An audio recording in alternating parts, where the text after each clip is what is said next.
Hello प्यारे बच्चों, कैसे हो आप लोग। आज हम लोग पढ़ने वाले हैं क्लास 12 हिंदी के मोस्ट बीबीआई इम्पॉर्टेंट क्वेश्चन, जो कि आपके 15 तारीख बोर्ड एग्ज़ाम में पूछे जाएंगे और सारे क्वेश्चन यहीं से पूछे जाएंगे।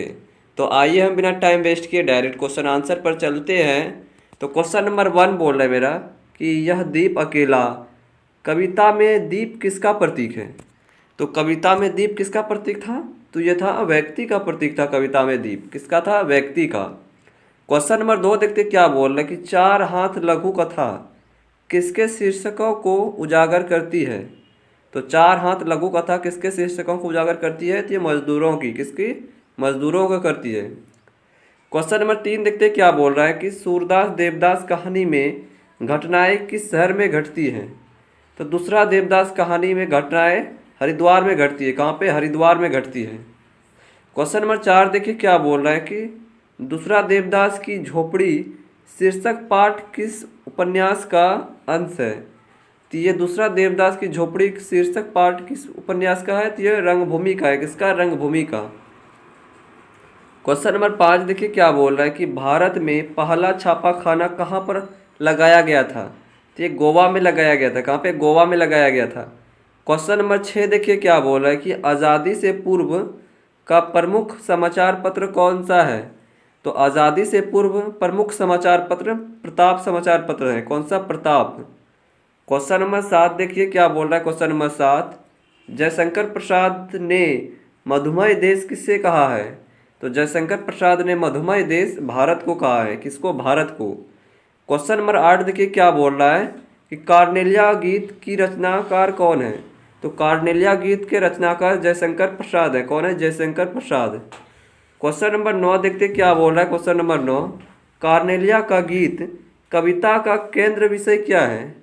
तो कार्नेलिया का गीत के कविता का केंद्र विषय क्या हो जाएगा? भारतीय संस्कृति एवं प्राकृतिक संदर्भ का गौरव। क्या हो जाएगा? भारतीय संस्कृति एवं प्राकृतिक संदर्भ का सौरभ, गौरव। क्वेश्चन नंबर 10 देखिए क्या बोल रहा है कि कार्नेलिया किसकी पुत्री थी। तो कार्नेलिया सेनापति सेल्यूकस की पुत्री थी। किसकी? सेनापति सेल्यूकस की।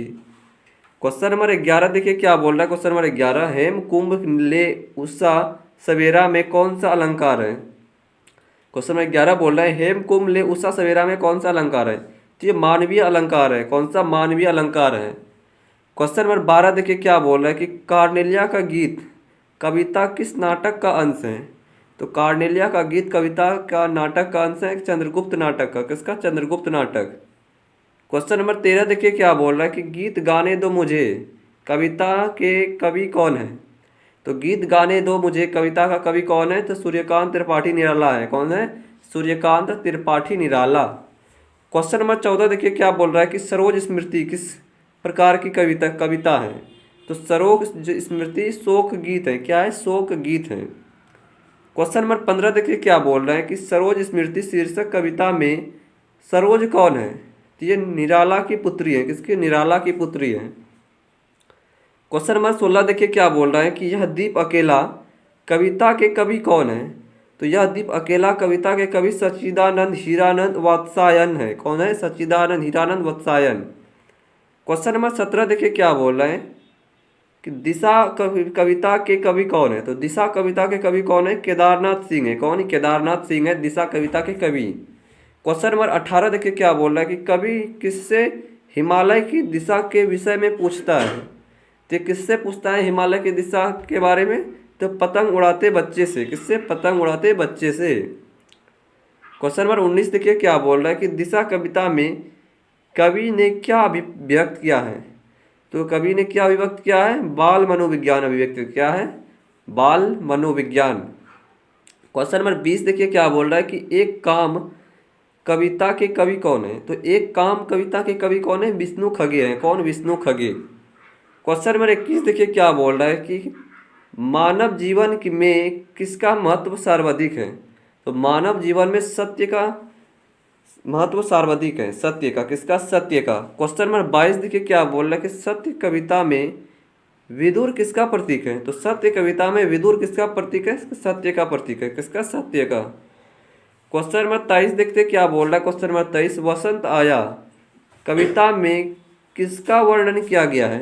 तो कविता में वसंत ऋतु के आने का क्या गया है, किसका, वसंत ऋतु के आने का। क्वेश्चन नंबर 24 देखिए क्या बोल रहा है कि वसंत आया कविता के कवि कौन है, तो रघुवीर शाह है। कौन है, रघुवीर शाह है।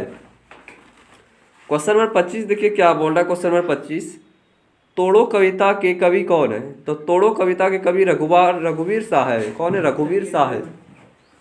क्वेश्चन नंबर 26 देखिए क्या बोल रहा है कि राम भरत का प्रेम कविता के कवि कौन है, तो राम भरत का प्रेम कविता के कवि कौन हो जाएगा, तुलसीदास हो जाएगा। कौन, तुलसीदास। क्वेश्चन नंबर 27 देखिए क्या बोल रहा है कि तुलसीदास की प्रसिद्ध रचना कौन सी है, तो तुलसीदास की प्रसिद्ध रचना रामचरितमानस है। कौन है, रामचरितमानस। क्वेश्चन नंबर 28 देखिए क्या बोल रहा है कि बलराम बारह मासा, क्या है, बारह मासा कविता के कवि कौन है, तो जायसी है। कौन है, जायसी है बारह मासा कविता के कवि। क्वेश्चन नंबर 29 देखिए क्या बोल रहा है कि रामचंद्र कवि रामचंद्र चंद्रिका चंद्रिका कविता के कवि कौन है, तो चंद्रिका कविता के कवि केशव दास है, केशव दास है। कौन है, केशव दास। क्वेश्चन नंबर 30 देखिए क्या बोल रहा है कि सवैया कविता के कवि कौन है, तो सवैया कविता के कवि घनानंद है। कौन है, घनानंद है।